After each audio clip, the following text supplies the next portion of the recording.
El poder del perdón. El perdón es una cualidad divina, es una cualidad cristiana. El que es verdadero cristiano perdona, practica el perdón y disfruta de los beneficios que trae el perdón a nuestra vida y a la vida del prójimo o del próximo, ¿verdad? Que puede ser el cónyuge, puede ser los hijos, pueden ser los hermanos, pueden ser la familia. Es muy interesante conocer un poquito acerca de la química del cuerpo. Ustedes a lo mejor no se han dado a la tarea, la inquietud, la curiosidad de leer un poquito acerca de cómo funciona la química en el cuerpo físico del ser humano. Y es importante porque, hermanos, dependiendo de cuáles son esas sustancias que hacemos producir en nuestro cuerpo, también así son las reacciones. Y eso es precisamente lo interesante en la química del cuerpo. Por ejemplo, sonreír es bueno, sonreír es saludable. Es más, la Biblia dice en Proverbios 15, versículo 13 y también en el 17, 22, el corazón alegre hermosea el rostro. Amén. Cuando usted ríe, usted se ve más bonito, se ve más atractivo, más atractiva, se ve más hermosa, más hermoso. Cuando sonreímos, dice, se hermosea el rostro. Es decir, cuando el corazón está alegre, cuando el corazón tiene gozo, hay salud en la vida. Y en la parte científica se dice que reír elimina el estrés. Reír adelgaza, así que para aquellos que están peleando con el sobrepeso, entre más se ría, más calorías va a perder y más libras va a perder. Dice que sonreír oxigena el cuerpo, también rejuvenece el cuerpo. Así que para los que quieran tener menos años, menos arrugas, sonría más, por favor, ¿verdad? Porque la alegría, hermano, el gozo trae todos este tipo de beneficios. También dice en el campo científico que estimula la creatividad y la visión de futuro. También es como un analgésico cuando se liberan lo que se conoce como las endorfinas, sustancia que contribuye, dice, a aliviar el dolor. O sea que la sonrisa, el sonreír, el tener gozo, también nos ayuda, hermanos, a aliviar el dolor, ya sea de nuestro corazón o de alguna área física de nuestro cuerpo. Cuando reímos, estimulamos unos 400 músculos. Y se dice que 30 minutos de risa equivale a 45 minutos de ejercicio aeróbico. Así que si usted dice, bueno, hoy voy a correr 45 minutos y voy a recibir los beneficios de lo que es el ejercicio aeróbico, me voy a sonreír por 30 minutos. Así que, hermano, sonría, por favor. Sonreír es saludable, amén. Porque cuando usted sonríe, usted trae salud a su cuerpo. Porque la química del cuerpo hace posible que se produzca, hermano, esa sanidad en nuestro cuerpo. Pero contrario a ello, la amargura, el resentimiento enferma.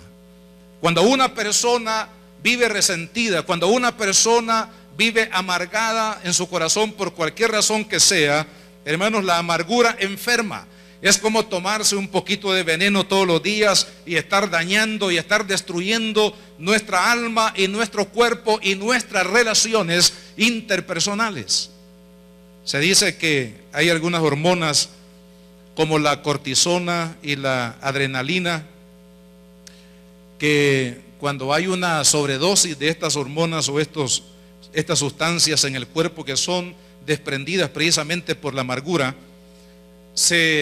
hay un daño que se produce, hermanos, en el cuerpo. Cuando una persona está estresada, cuando una persona está preocupada, cuando una persona tiene ira en su corazón, desprende estas hormonas que traen complicación, dice, al sistema inmunológico del cuerpo y ocasiona daños severos al organismo, tales como el envejecimiento celular.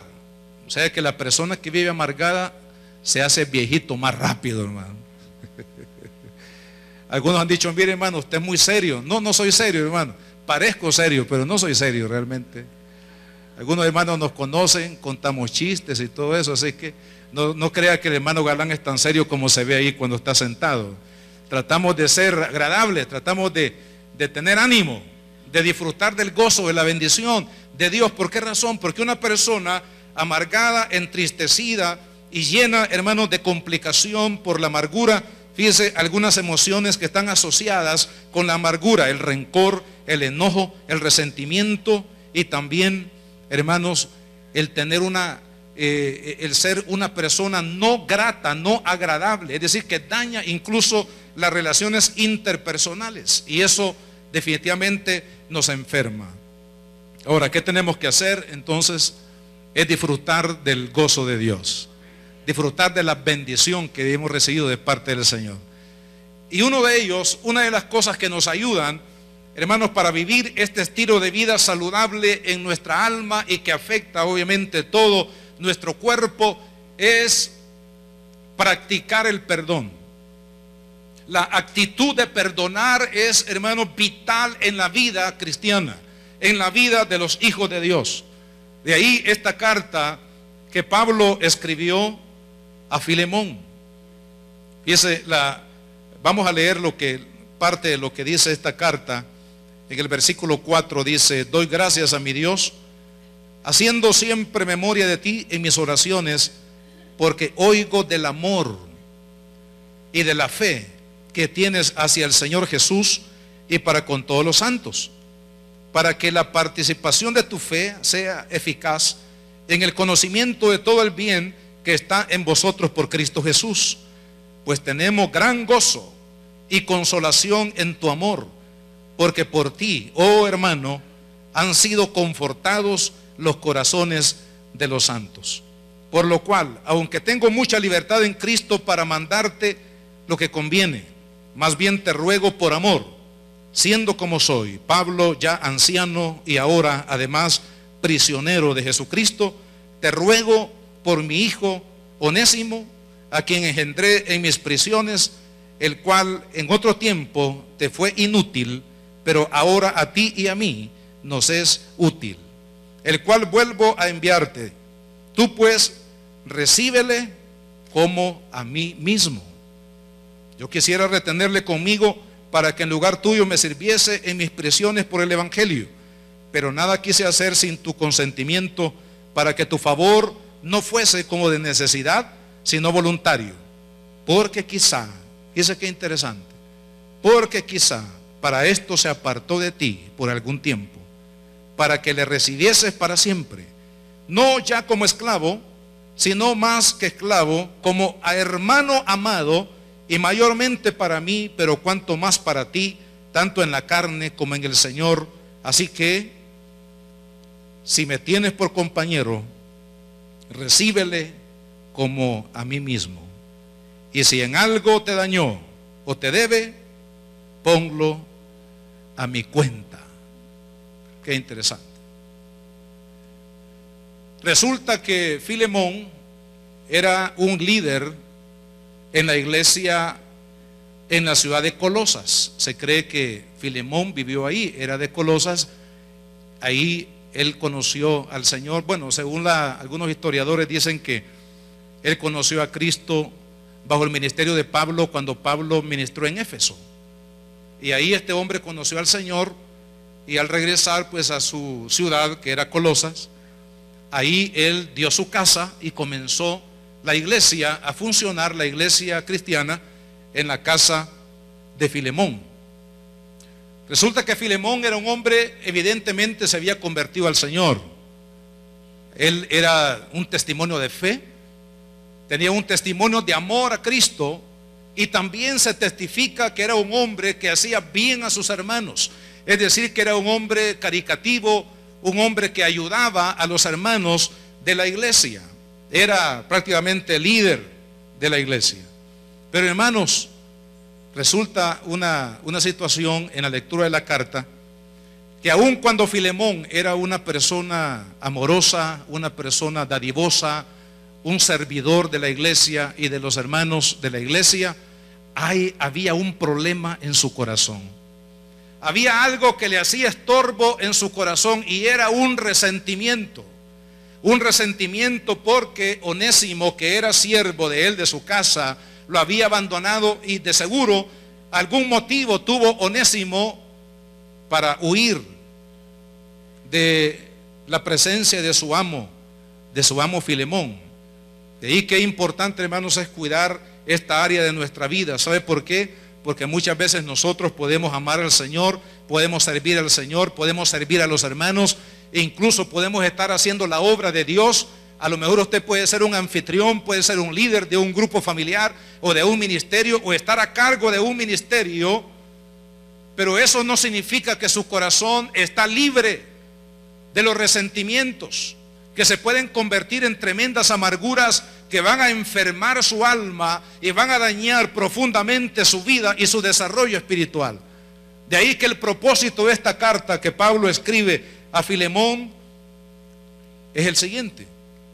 Él está pidiendo, en otras palabras, a Filemón que perdone a Onésimo, que lo perdone, que lo reciba una vez más en su casa, pero ya no como un esclavo, sino como un miembro de la familia.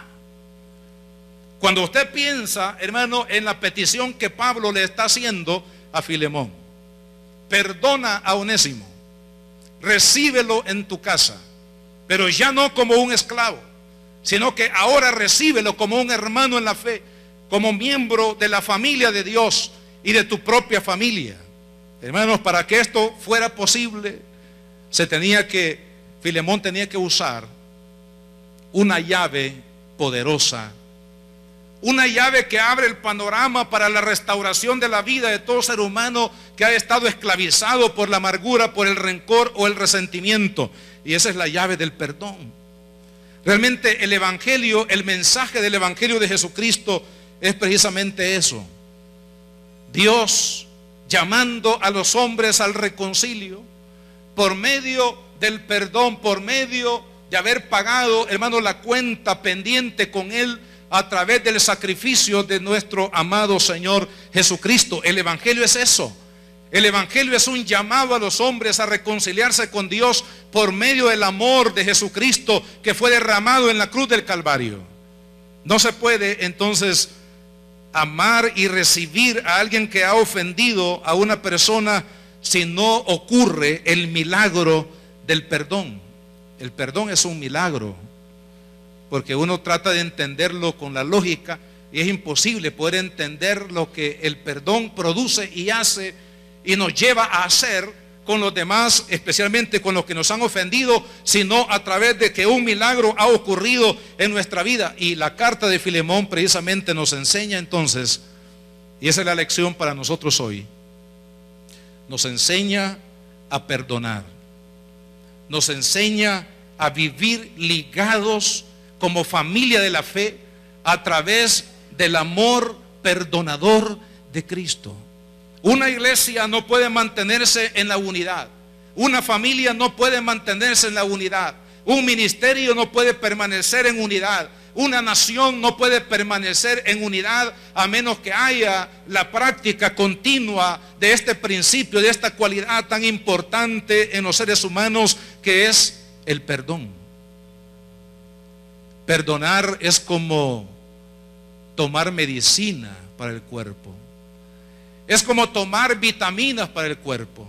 Nos bendice a nosotros y bendice a los demás que están a nuestro alrededor. Pero lo contrario, la amargura, el resentimiento, lo que hace es ir envenenando y destruyendo poco a poco nuestra alma, nuestro espíritu y nuestro cuerpo. Hermano, es decir, trae muerte. Entonces, cada uno de nosotros debemos de estar dispuestos a perdonar. Yo creo que en la medida que desarrollemos este tema esta mañana, nos vamos a dar cuenta que a lo mejor usted no ha perdonado, ha creído que ha perdonado a alguien, pero todavía no lo ha perdonado. Cuando llevamos este tema a la luz de la palabra de Dios, quiero, hermanos, en segundo lugar que veamos la historia de Onésimo en 4 partes. La primera parte de la vida de Onésimo, la vida de esclavo. En aquel tiempo, en la cultura allá de Medio Oriente se practicaba la esclavitud. la esclavitud nunca fue aprobada por Dios. Si usted lee en el Antiguo Testamento las leyes que Dios estableció para Israel, claramente Dios estuvo, está y siempre estará en contra de la esclavitud. Dios nunca favoreció la esclavitud. Pero bueno, era aceptada por la sociedad en aquel tiempo el tener personas como esclavos. Dice que los esclavos prácticamente no tenían derechos. Una persona que nacía en esclavitud no tenía derechos, ni siquiera de ponerse su propio nombre. No tenía derechos en lo absoluto. Cuando un esclavo tenía familia, porque también eso era permitido por los amos, la esposa y los hijos del esclavo realmente no pertenecían al esclavo, sino que pertenecían al amo. Si un día el esclavo quería irse por X razón, o el amo le daba libertad para que se fuera, él no podía llevarse a su esposa, no podía llevarse a sus hijos, no podía llevarse absolutamente nada de la casa del amo, porque todo le pertenecía al amo. Imagínese usted cómo fue la vida de Onésimo en esa etapa, hermanos, de esclavitud. Y así precisamente es el pecado en la vida de los seres humanos. Dijo Jesús a los judíos que el que peca es esclavo del pecado. Pero un día, hermano, por alguna razón que no lo describe la Biblia, Onésimo huyó de la casa de su amo. Y vamos aquí a la segunda parte de la historia de Onésimo, la historia de fugitivo. Él salió de la casa de su amo y él sabía que no podía regresar a la casa del amo, porque según la ley romana, este tipo de falta de un esclavo eran merecedores de la muerte. O sea, él sabía que si él regresaba a la casa de su amo, lo más probable era que su amo lo llevara a la muerte por haberse escapado de esta manera. No sabemos exactamente cuál fue el problema, pero algo tuvo que hacer.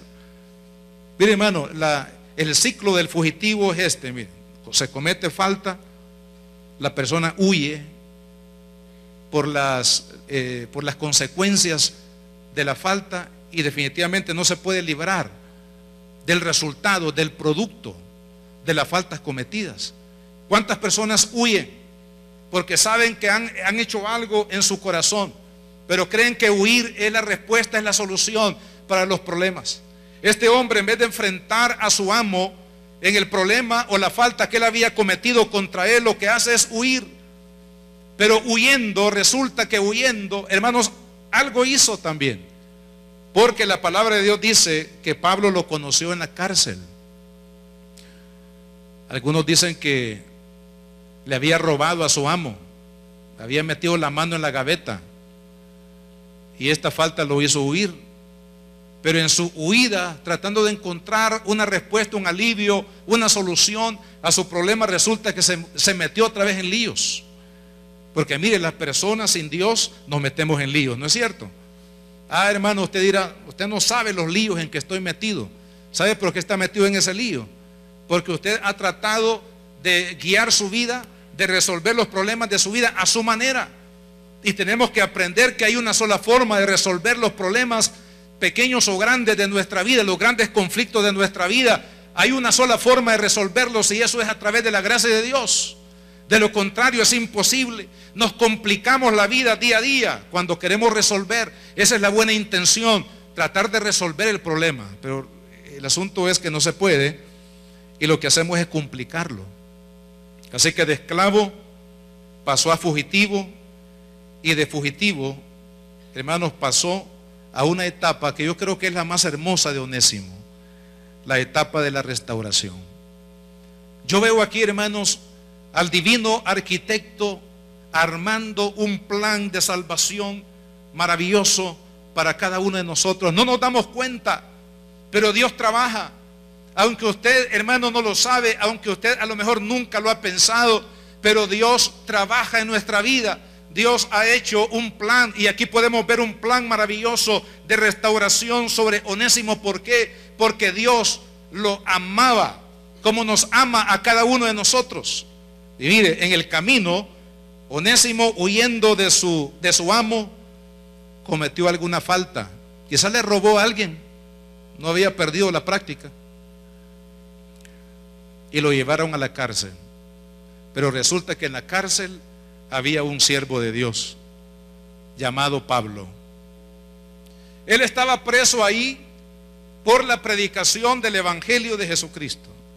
Y Onésimo llega ahí huyendo de su vida vacía, huyendo, hermanos, de su complicación personal, y se encuentran, a esto yo le llamo un encuentro de la providencia divina.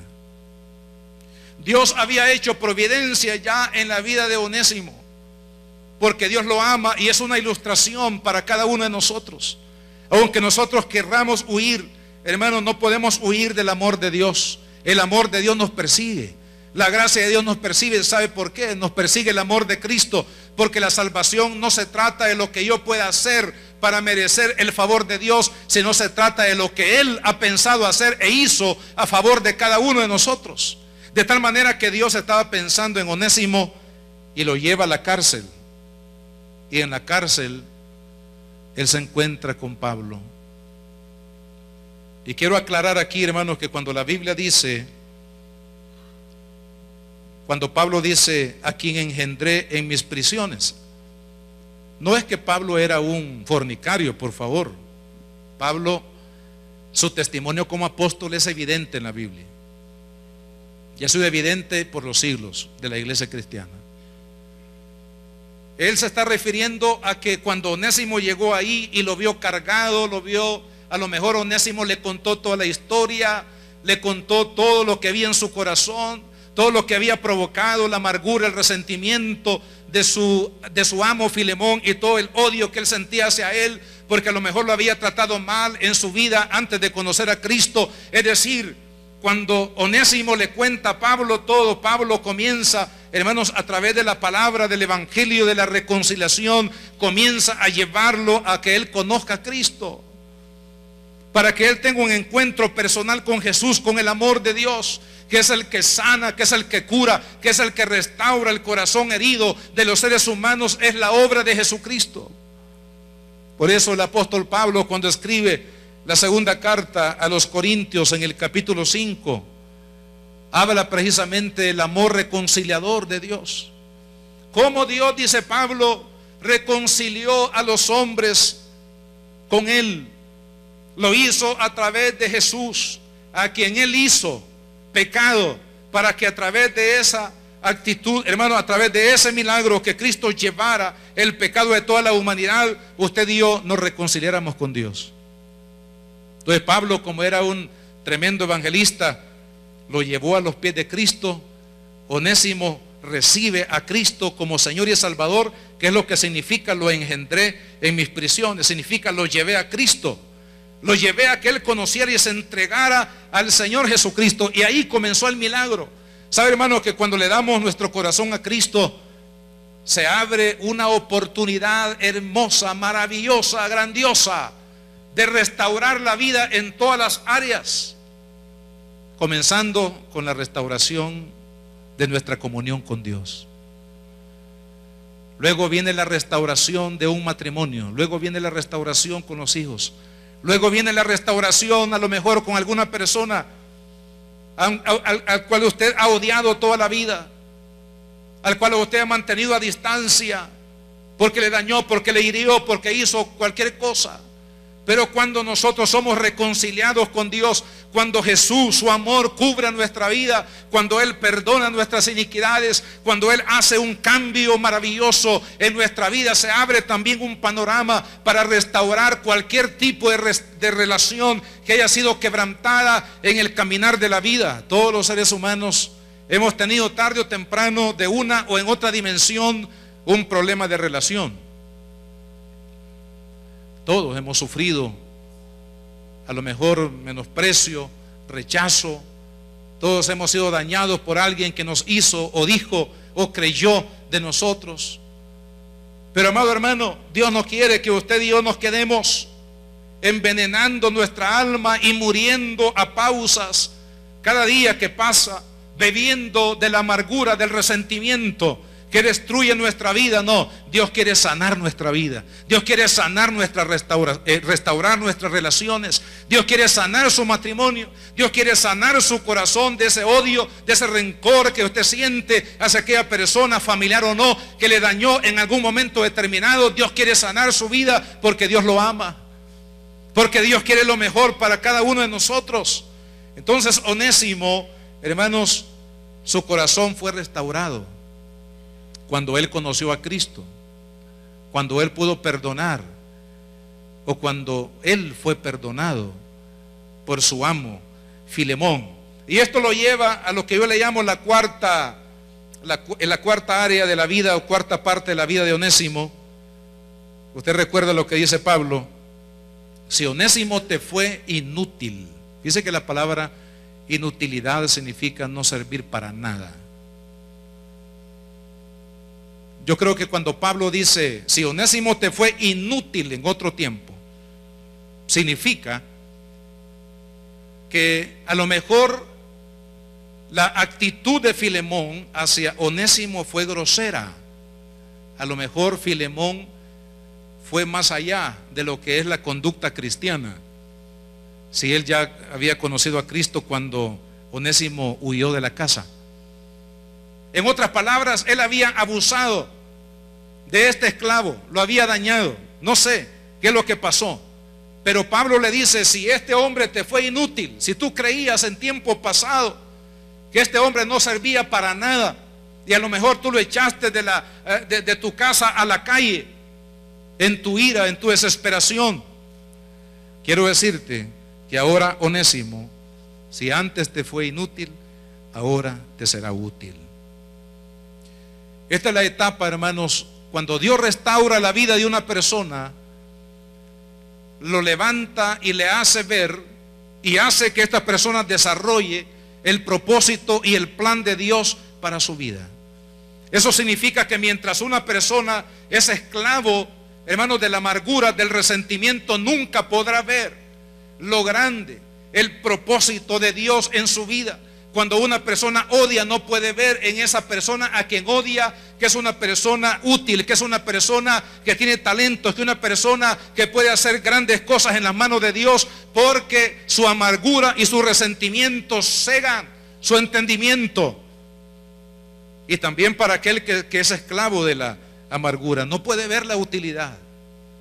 Esta persona dice: la verdad que yo no sirvo para nada, lo mejor sería que me muriera, porque no sirvo para nada. Pero hermanos, cuando Cristo nos libera a través del perdón, cuando Cristo nos libera a través de su amor y nos restaura, usted y yo vamos a llegar a ser útiles en las manos del Señor. Yo creo que el máximo galardón, es decir, la estatura que usted y yo podemos alcanzar en Cristo, es ser siervos de Cristo. Ese es el ejemplo, el maestro. Hermanos, no estamos aquí para ser servidos de los hermanos. Usted no debe de esperar ser servido de su familia. Usted debe de tomar la postura de siervo, porque ese es el privilegio más grande que usted y yo tenemos en Cristo, ser siervos. Y Dios restauró la vida de Onésimo para ser un siervo útil a través del perdón. Entonces, hermanos, el factor principal para este milagro en la vida de Onésimo fue el perdón. Quiero que veamos algunos principios del perdón que aparecen en esta carta, que pueden ser de utilidad para nosotros en esta mañana. Primero, el perdón es cancelar la cuenta pendiente. Pablo le dice a Filemón: si algo te debe, por favor, cárgalo a mi cuenta. En otras palabras, salda la cuenta que tienes pendiente con Onésimo en tu corazón. Cuando una persona realmente ha perdonado a alguien que le ha ofendido, ha cancelado la cuenta. El Salmo 103, versículo 12, dice que Dios hizo alejar de nosotros, dice, nuestras rebeliones. Es decir, que cuando Dios perdona, hermanos, nuestras faltas, nuestros pecados, lo que Dios hace es quitar los pecados de nuestra vida y alejarlos de nosotros. Es más, hay otro versículo que dice que el Señor toma los pecados, esa bolsa inmunda de pecado del ser humano, y lo lanza, dice, a lo profundo del mar, para nunca jamás acordarse de ellos. Hermano, cuando el Señor nos perdona y nos perdonó, cuando usted vino a Cristo y usted traía una bolsa, un bolsón de maldades, de pecados, de rebeliones y de toda clase de insultos hacia Dios y hacia los demás, de seguro, ¿sabe lo que hizo Dios? Tomó esa bolsa inmunda, la echó a lo profundo del mar y nunca, jamás Dios se ha vuelto a recordar, hermanos, los pecados que nos perdonó. Eso significa realmente cancelar la cuenta. Y eso es lo que tenemos que hacer nosotros cuando una persona nos ha ofendido. Tenemos que cancelar, tenemos que tomar esa ofensa, tenemos que tomar ese pecado que hizo contra usted o contra algún miembro de su familia y lanzarlo en el nombre de Jesucristo y por el amor reconciliador de Cristo, lanzarlo a lo profundo del mar y nunca jamás hacer que ese pecado, tal vez no lo vamos a olvidar, la ofensa, pero no permitir que esa ofensa continúe haciendo estragos en mi vida y en la vida de las personas a quien he perdonado. Segundo lugar, el perdón trae sanidad en ambas partes. Yo no sé cómo Dios lo hace, pero amado hermano, cuando una persona decide perdonar, ¿sabe? Dios comienza a trabajar en el que ofendió. Dios le hace reconocer en su corazón el grado de culpabilidad o culpabilidad que ha tenido al haber ofendido. Ese es un milagro de Dios. Cuando Dios trata con el corazón de aquel que ha ofendido, cuando el que ha ofendido se puede humillar delante de Dios o delante de quien ofendió para pedir perdón, ese es un milagro. ¿Por qué? Porque Dios obra, hermanos, sanando el corazón cuando se perdona, sanando el corazón del ofensor, pero también del ofendido. Yo diría que humanamente hablando, es más difícil que sea sanado el corazón del que ha sido ofendido que de aquel que lo ofendió. Pero también hay sanidad de Dios en el perdón para todos los que han sido ofendidos por alguien en algún momento determinado. El Espíritu de Dios comienza a trabajar, lo vemos aquí en esta carta. Hermano, cuando Pablo insta a Filemón a perdonar, Dios comienza a trabajar en el corazón de Filemón, pero también comienza a trabajar en el corazón de Onésimo para que haya una verdadera restauración de esa relación. Ambos tienen que ser ministrados por Dios en el área del perdón. Y esto es maravilloso. Cuando una persona, hemos sido nosotros testigos de la reconciliación de padres con hijos, de la reconciliación en el matrimonio, y es maravilloso ver cómo el que fue ofendido puede realmente perdonar y puede sanar su corazón, aun cuando la falta haya sido tan grande, aun cuando el daño o la herida haya sido tan profunda en el corazón de la persona. Dios opera en el perdón, el amor de Dios opera en el perdón, así como Cristo, amado hermano, nos perdonó a nosotros en la cruz del Calvario, no siendo merecedores del perdón, pero Él lo hizo por amor, por el amor ágape de Dios. Así también, hermanos, el Señor sana los corazones a través del perdón. Número 3, el perdón nos hace capaces de recibir en nuestro corazón a los que nos han fallado. Fíjese lo que le dice Pablo a Filemón: te lo envío, recíbelo como a mí mismo.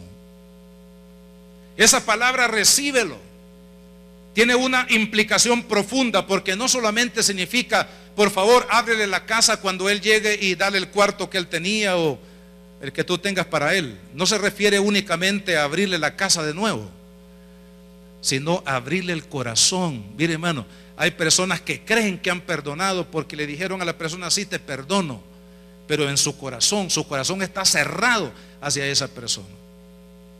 Hay personas que han hecho una especie de protocolo, una fiesta de bienvenida, como el caso del papá del hijo pródigo.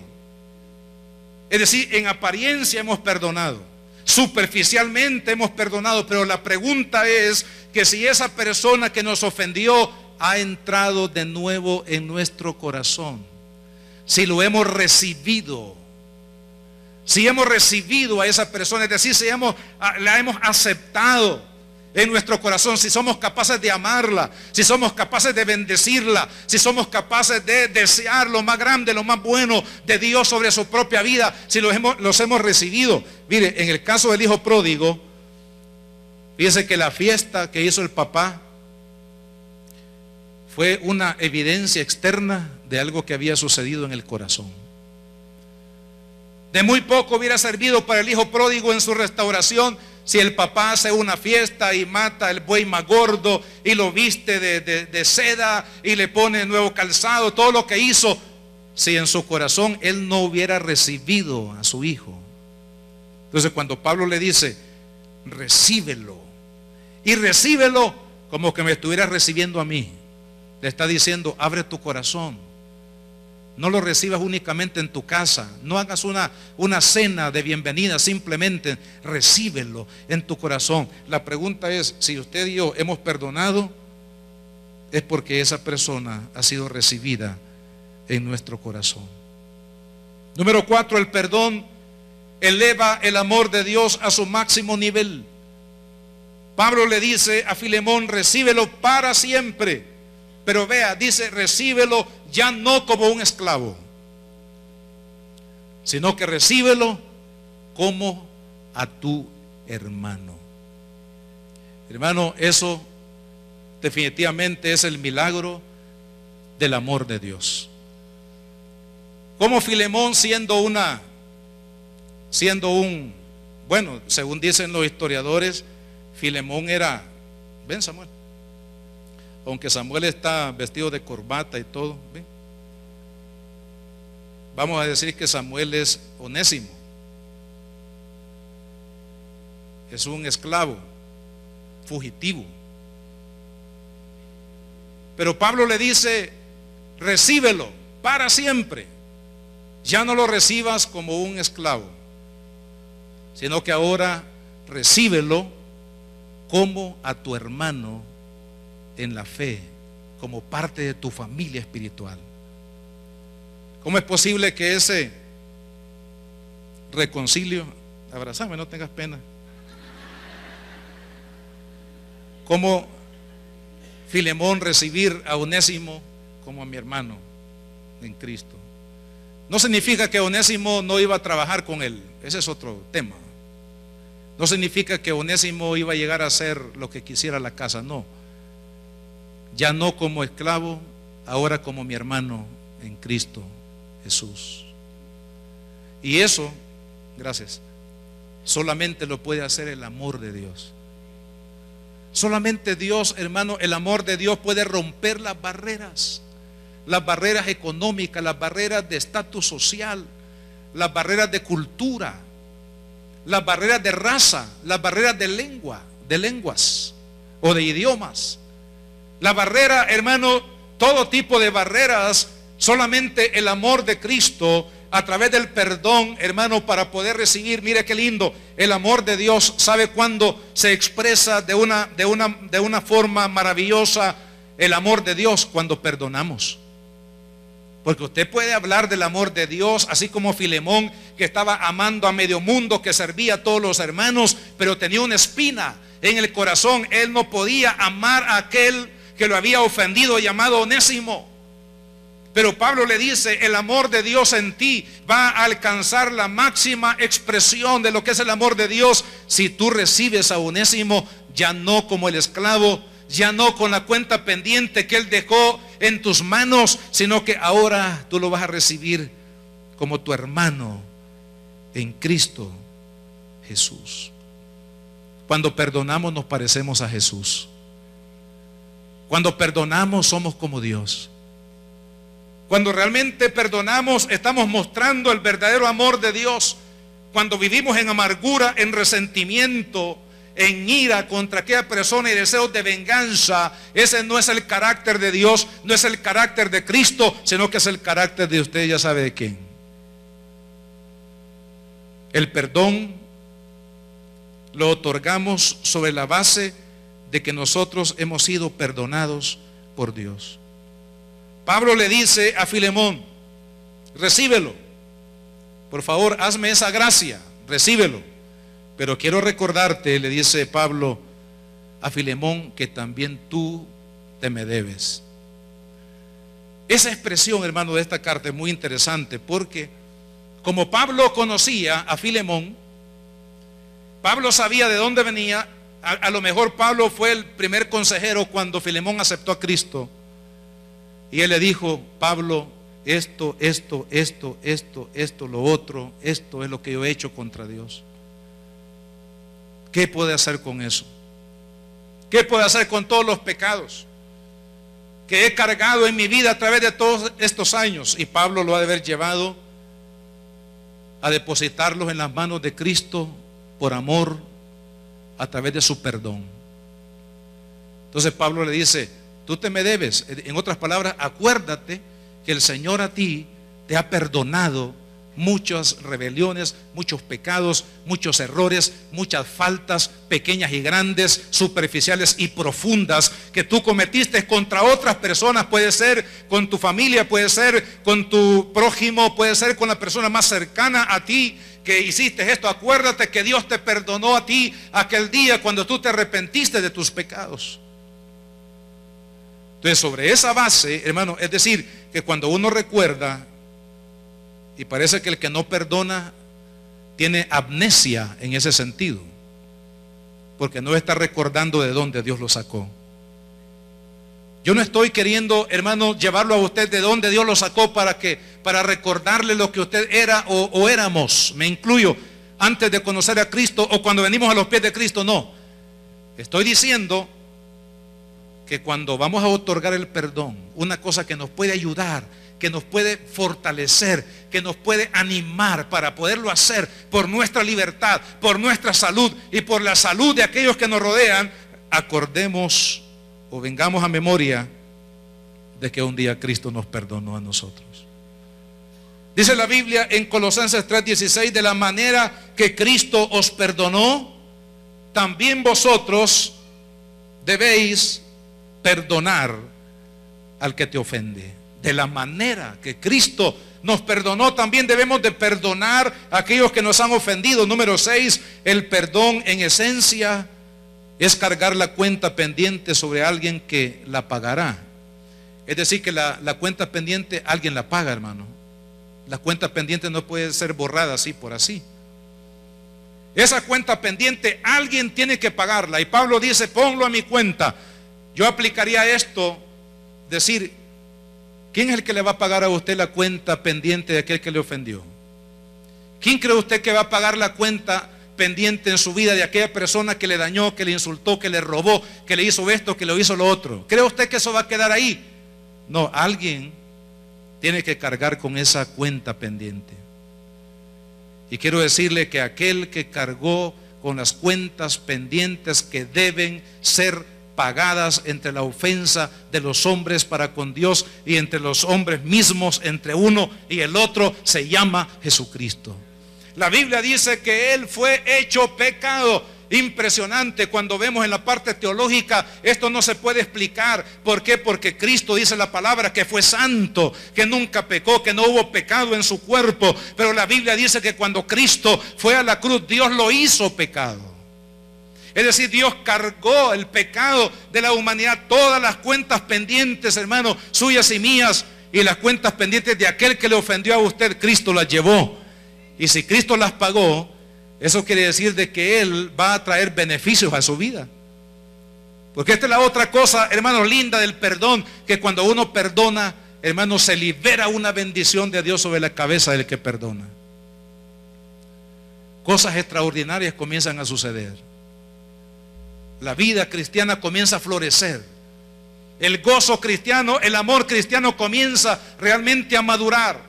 Las bendiciones de Dios sobre la familia comienzan a darse, a mostrarse. Es lindo cuando perdonamos, así como Dios nos perdonó a nosotros.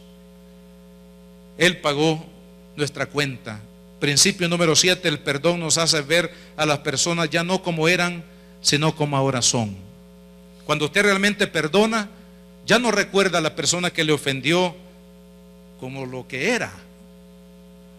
Fíjense lo que le dice Pablo a Filemón: ya no lo veas como un esclavo inútil, sino velo hoy como un hermano útil para ti, para mí y para la obra del Señor. Cuando una persona ha perdonado realmente, ya no ve a la persona como cuando le ofendió, sino que ahora lo ve tal y como la persona es. Una persona que ha sido amada, que ha sido perdonada, que ha sido restaurada, de la misma manera como usted y yo hemos sido amados, hemos sido perdonados y hemos sido restaurados por la gracia de nuestro Señor Jesucristo. Este, hermano, también es parte del milagro del perdón, el poder ver a las personas, porque como dije anteriormente, las ofensas nos ciegan o nos vuelven ciegos ante la utilidad de la persona. Es por eso que la esposa dice: este hombre inútil, no sirve para nada, ya no lo quiero conmigo. Ya no ve ninguna virtud, ya no ve ninguna utilidad. Lo mismo un padre que está resentido con el hijo puede decir: este hijo ya no sirve para nada, es un inútil, ya no lo quiero ver aquí. Precisamente porque la amargura y el resentimiento le ha cegado el entendimiento para no ver las virtudes que hay en su esposa, las virtudes que hay en su esposo, las virtudes que hay en sus hijos, las virtudes que hay en tus padres, las virtudes que hay en la persona que te rodea, los hermanos en la fe, aún las virtudes que hay en el pastor, pues.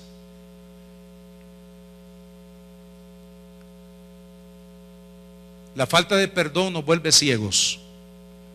El perdón nos abre los ojos para ver el propósito de Dios en la vida de las demás personas. Número 8, el perdón nos hace confortar el corazón de otras personas. Pablo le dice a Filemón: por favor, conforta mi corazón.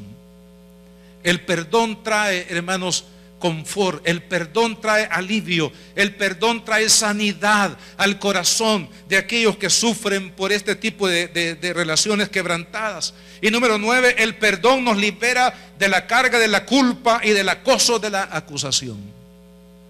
Satanás, dice la Biblia, que es el que nos acusa. Satanás es un acusador. Satanás es experto de sacar, hermanos, de extraer la culpa del corazón de las personas para mortificarlos, para dañar la vida. Imagínese usted el caso de Onésimo, un esclavo fugitivo. ¿Qué tipo de culpabilidad, de acoso pudo haber experimentado este hombre mientras huía, hermano, en esa etapa de su vida? La acusación, la culpa. Cuando perdonamos, la culpa se va. La acusación de Satanás deja de ser en nuestra vida. ¿Por qué? Porque Dios trae, hermanos, alivio en nuestro corazón. Quiero decirles para concluir, Jesús enseñó 7 principios en el Evangelio acerca de la importancia del perdón. Si hay 7 ocasiones en que Jesús tomó tiempo para hablar con profundidad acerca del perdón, eso significa que el perdón es una práctica importantísima para nuestra salud espiritual y para la salud relacional de la iglesia de Cristo. Y termino con esto, una historia triste, la historia de Esaú. Esaú tenía, hermanos, todo para ser un ganador. El primogénito tenía una prerrogativa muy especial de parte de Dios por ser el primogénito. Sin embargo, él vivió como un gran perdedor toda la vida. ¿Y sabe la razón por qué Esaú vivió como un gran perdedor? ¿Sabe por qué, amado hermano? Dice, esto lo revela Hebreos en el capítulo 12. Dice que la causa fue la raíz de amargura. La raíz de amargura, es decir, que él nunca pudo perdonar. Aunque un día se abrazó con su hermano Jacob, un día, amado hermano, pero ¿sabe qué? Jacob entró a la casa de Esaú, pero no entró al corazón de Esaú. Y la amargura, la ira, hermano, contra su hermano lo llevó a ser un amargado y a una persona que destruyó su vida hasta el final. Por eso la Biblia dice que aunque procuró liberarse de la raíz de la amargura, no pudo. Y su vida fue un desastre, precisamente porque nunca quiso dejar de beber el veneno de la ira, el veneno de la amargura, el veneno del resentimiento. Amado hermano, Dios nos ha llamado a paz. Amén. Dios nos ha llamado al amor. Dios nos ha llamado a la reconciliación. Es más, Pablo dice que somos nosotros mensajeros de reconciliación, de la reconciliación de Dios. Dios nos ha hecho embajadores de la reconciliación. Pero lo primero que tiene que hacer un embajador de reconciliación es estar reconciliado con Dios, es estar reconciliado consigo mismo, es estar reconciliado con los que le rodean. Dios quiere usar nuestra vida para que seamos mensajeros de reconciliación. Este país necesita un mensaje de amor, perdonador y reconciliador, que Dios lo ha puesto en el corazón de cada uno de nosotros. Oremos, Padre, en el nombre de Jesús. En esta hora, Señor, te damos gracias por darnos la oportunidad, Señor, de poder leer tu palabra, de recibir tu palabra. Oh Jesús de Nazaret, tú eres el que nos has reconciliado con el Padre, nos has reconciliado con Dios. Señor, yo te pido que un manto de perdón, de reconciliación, un manto de paz venga por tu Espíritu Santo al corazón de cada uno de los que estamos aquí reunidos este día, Señor. Rompe, Padre amado, toda esclavitud de ira. Rompe toda esclavitud de resentimiento, de amarguras, de deseos de venganza que envenenan nuestra vida. Danos tu paz, Señor, que podamos perdonar al que nos ha ofendido, así como tú nos perdonaste. Que podamos beber, Señor, de la medicina que trae, oh Dios, el perdón a nuestro corazón, porque somos tus hijos, porque esta es tu obra, Padre, porque tú nos has llamado a ser embajadores de reconciliación en el mundo. Señor, que podamos perdonar y que podamos recibir el beneficio, los beneficios del perdón. Trae salud a aquel que ha estado enfermo, Señor, a causa de la falta de perdón. Da a mi hermana y a mi hermano, Señor, esa capacidad por el amor de Cristo, por el poder de tu palabra y el poder de tu Espíritu Santo, Señor, la capacidad de perdonar y de amar incondicionalmente como tú nos has amado a nosotros. Quiero pedir a mis hermanos que han sido asignados para repartir los elementos de la cena del Señor, que por favor vengan y vamos a comenzar a repartir los elementos entre ustedes. Pero no pierda, amada hermana y hermano, este anhelo de Dios. Si usted tiene que perdonar a alguna persona que le ha ofendido, hágalo. Si usted tiene que sanar su corazón a través del perdón, hágalo. El Señor quiere que tengamos un corazón perdonador. Amada esposa, perdone a su esposo. Esposo, perdone a su esposa. Papás, perdonemos a nuestros hijos. Hijos, perdona a tus padres. Deja que Dios sane tu corazón. Perdone a su jefe, perdone a la persona que lo dañó, que lo insultó, que lo trató mal, que lo denigró, que lo ofendió. Perdone en el nombre de Jesús. Por favor, no viva como un esclavo de la amargura. Viva en libertad a través del amor perdonador de Jesús.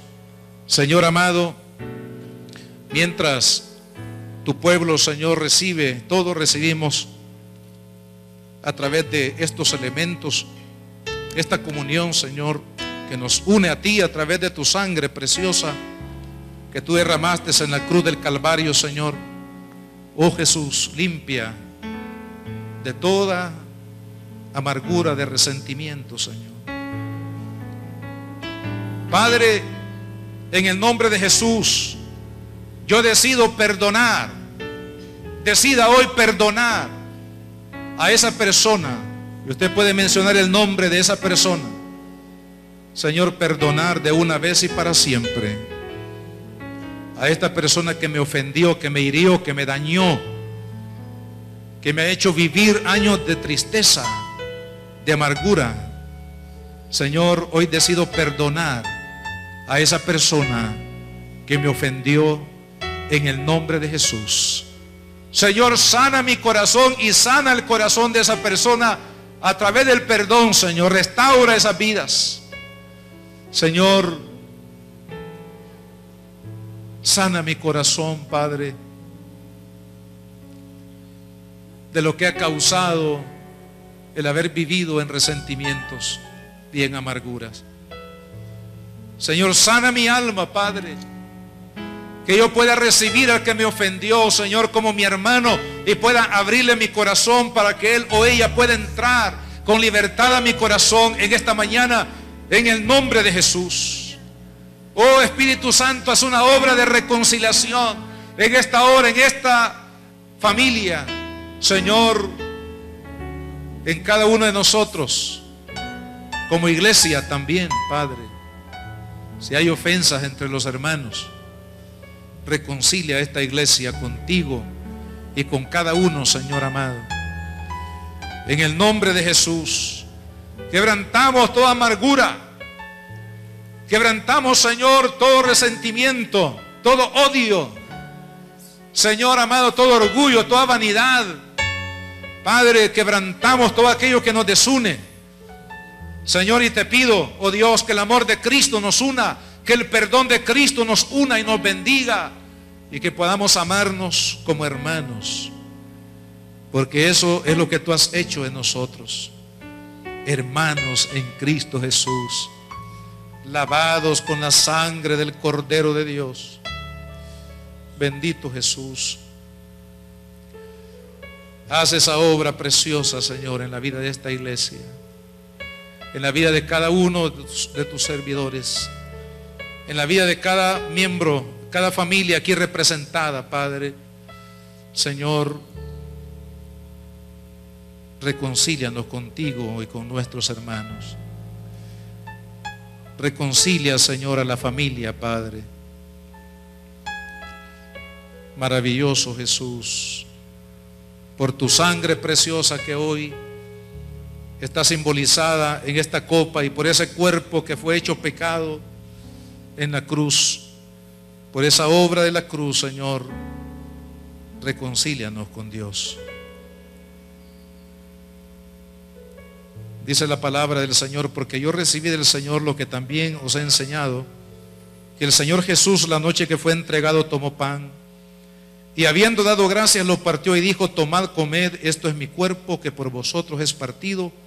Haced esto en memoria de mí, en memoria de Jesús. Comamos.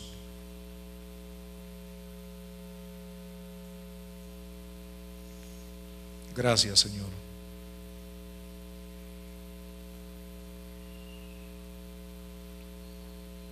Asimismo tomó también la copa después de haber cenado, diciendo: esta copa es el nuevo pacto en mi sangre. Haced esto todas las veces que la bebiereis en memoria de mí, en memoria de Jesús. Bebamos.